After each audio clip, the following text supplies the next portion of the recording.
السلام علیکم۔ ادب زار ای اکیڈمی کے پلیٹ فارم سے محمد یاسر خان، سبجیکٹ اسپیشلسٹ۔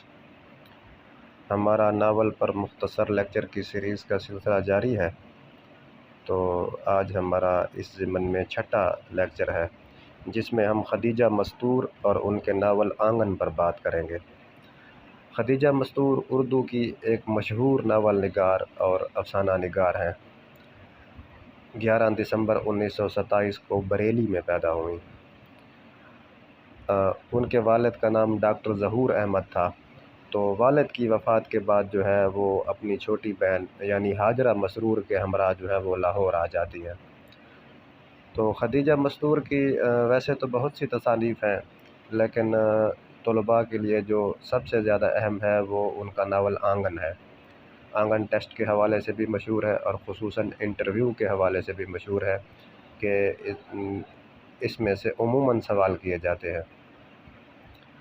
تو یہ وہ ناول ہے جس نے خدیجہ مستور کو بھی شہرت کی بلندیوں پر پہنچایا، اور اسی شہرت کی بنا پر جو ہے اس ناول کو پھر ٹی وی پر ڈرامے کی صورت میں بھی پیش کیا گیا ہے، اور اسی ناول پر خدیجہ مستور کو آدم جی ایوارڈ بھی دیا جا چکا ہے۔ تو 1950 میں خدیجہ مستور کی شادی جو ہے وہ احمد ندیم کے قاسمی کے بھانجے ظہیر بابر سے ہوتی ہے۔ یہ ظہیر بابر جو ہیں یہ صحافت کے شعبے کے ساتھ منسلک ہوتے ہیں۔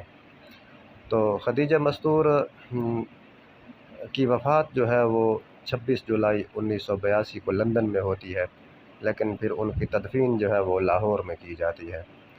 ہم اگر ان کی دوسری تصانیف کی بات کریں تو آنگن جو 1962 میں شائع ہوا تھا، اس کے ساتھ ان کا ایک دوسرا ناول بھی ہے زمین، جو 1983 میں شائع ہوا تھا۔ اس کے علاوہ چونکہ وہ افسانہ نگار بھی تھیں، بہت سے افسانوی مجموعے ان کے جو ہے نا منظر عام پر آئے ہیں، تو ان میں کھیل ان کا سب سے پہلا افسانوی مجموعہ ہے جو 1944 میں جو ہے نا شائع ہوا۔ اس کے ساتھ بوچھاڑ ہے، پھر چند روز اور تھکے ہارے، اور اس کے ساتھ ٹھنڈا میٹھا پانی، یہ ان کے افسانوں کے مجموعے ہیں۔ آنگن کے حوالے سے اگر ہم بات کریں تو آنگن جو ہے یہ تقسیم ہند سے پہلے یا پھر بعد کے ایک خاندان کے گرد گھومتی کہانی ہے۔ ناول میں ملکی سیاست سے گھریلو سیاست اور معاشرت کی جو ہے نا اس میں بہترین جو ہے وہ منظر کشی اس میں کی گئی ہے۔ تو کہانی ایک ہی خاندان کے گرد گھومتی ہے، جس کا مرکزی کردار عالیہ ہے۔ عالیہ کی دادی کو گھر کے سربراہ کے طور پر دکھایا گیا ہے، جو گھریلو معاملات کے ساتھ ساتھ بیرونی معاملات پر بھی اپنی گرفت جو ہے مضبوط رکھتی ہے۔ کہانی کا مرکزی کردار عالیہ، ان کے جو والد ہوتے ہیں وہ ایک انگریز افسر کے یعنی پر قاتلانہ حملے کے جرم میں جو ہے نا وہ جیل چلے جاتے ہیں۔ تو عالیہ کی والدہ ایک مغرور خاتون ہے، اور عالیہ اور ان کی والدہ کو پھر عالیہ کے چچا کے گھر میں رہائش اختیار کرنا پڑتی ہے، جو حیثیت میں عالیہ کے والد سے کم تر ہوتے ہیں۔ تو کہانی میں فلیش بیک کی ٹیکنیک بھی استعمال کی گئی ہے، پھر کہانی جو ہے نا وہ فلیش بیک میں چلتی ہے، اور پیچھے یعنی کہانی پیچھے چلی جاتی ہے۔ تو میاں جی جو عالیہ کے دادا ہیں، ان کے 3 بیٹے ہیں۔ اس کے علاوہ اسرار میاں بھی جو میاں جی کی طوائف بیوی سے ہے۔ عالیہ اور تہمینہ کے والد اظہر میاں اپنے بھائی مظہر میاں سے حیثیت اور مرتبے میں زیادہ ہیں، اور شادی بھی ان کی امیر خاندان میں ہوتی ہے۔ چھمی کہانی کا ایک اہم کردار ہے، جو عالیہ کی کزن ہے، اور اپنے چچا مظہر میاں کے گھر میں ہی رہتی ہے۔ وقت گزرنے کے ساتھ ساتھ عالیہ کی دادی کی جو گرفت ہے وہ بھی گھر پر کمزور ہونے لگتی ہے، اور جو چچا ہیں مظہر میاں، ان کو سیاست کی ایک ایسی لت لگ جاتی ہے کہ وہ اپنا سب کچھ سیاست پر لٹاتے رہتے ہیں، اور پھر ساری دولت جو ہے نا سیاست پر لٹانے کے بعد تنگ دستی کا شکار ہو جاتے ہیں۔ تو پھر گھر کو چلانے کے لیے اسرار میاں جو ہے وہ ایک دکان کھول لیتے ہیں۔ طوائف کا بیٹا ہونے کے ناطے اسرار میاں کی گھر میں کوئی عزت نہیں، لیکن اب گھر کا سارا جو گزر بسر ہے وہ بھی اسرار میاں کی اسی دکان کی بدولت ہے۔ خاندان مکمل طور پر جو ہے وہ مالی تنگ دستی کا شکار ہو جاتا ہے، اور سبھی نوکر بھی چھوڑ کر چلے جاتے ہیں۔ گھر کے افراد کی بھی اب وہ پہلی سی ٹھاٹ باٹ یا وہ عیاشیاں باقی نہیں رہتیں۔ عالیہ کی بڑی بہن اپنے پھوپھی زاد صفدر کے عشق میں مبتلا ہو جاتی ہے، جبکہ صفدر جو ہے وہ عالیہ کی ماں کو بالکل اچھا نہیں لگتا، اور عالیہ کے والد بھی صفدر سے اپنی بیٹی کی شادی کرانا چاہتے ہیں، مگر عالیہ کی والدہ زبردستی اس کی شادی جو ہے وہ مظہر چچا کے بیٹے سے طے کر دیتی ہیں۔ عالیہ کی آپا یعنی جو ان کی بڑی بہن ہے، وہ اپنی محبت نہ ملنے کے غم میں جو ہے وہ دن بدن نڈھال ہو جاتی ہے، اور پھر ایک دن ایسا آتا ہے کہ وہ اسی غم میں خودکشی کر لیتی ہے۔ گھر کے ماحول اور ان سب حالات کا عالیہ کی شخصیت پر بہت برا اثر پڑتا ہے۔ عالیہ کے والدین کے درمیان کشیدگی اور بڑھ جاتی ہے، اور نوبت جو ہے وہ علیحدگی تک جو ہے وہ آ پہنچتی ہے۔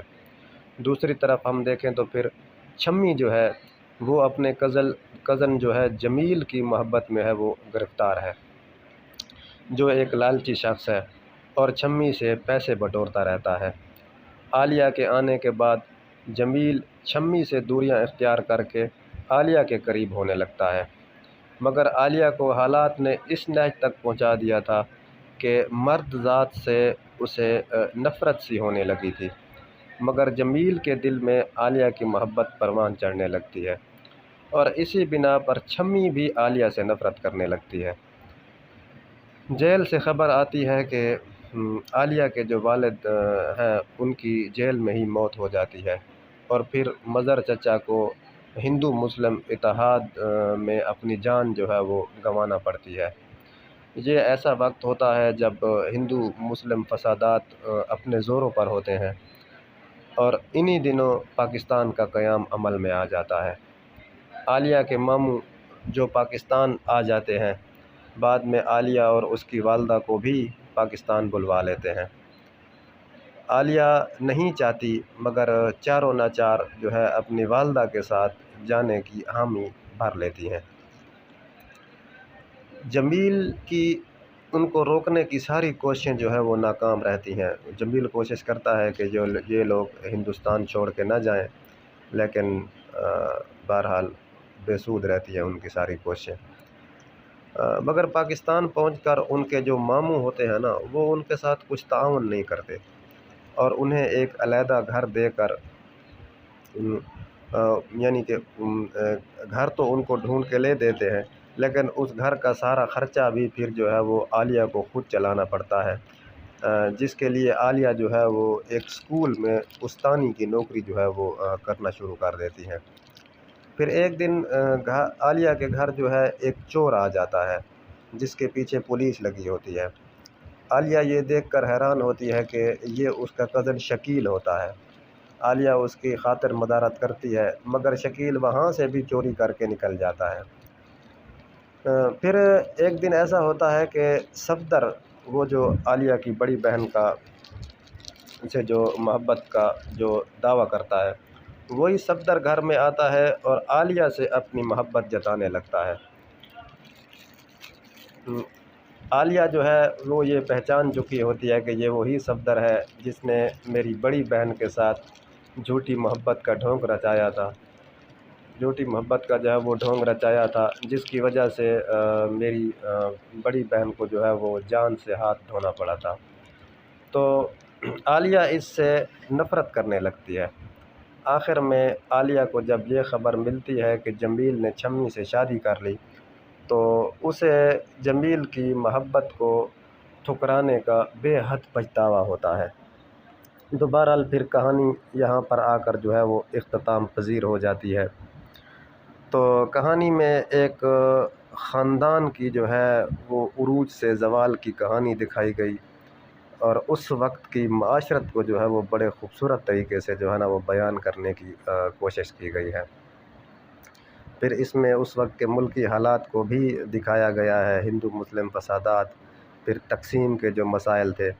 تو یہ ایک کھاتے پیتے گھرانے کی جو ہے نا وہ کہانی تھی جو بیان کی گئی ہے۔ تو امید ہے کہ اس مختصر سے لیکچر میں آپ کا خدیجہ مستور کے ساتھ بھی کسی حد تک تعارف ہوا ہوگا، اور اس کے ساتھ ان کے ناول آنگن سے بھی کسی حد تک واقفیت ہوئی ہوگی۔ اگلا لیکچر انشاءاللہ کسی دوسرے ناول نگار اور ناول کے ساتھ۔ بہت شکریہ۔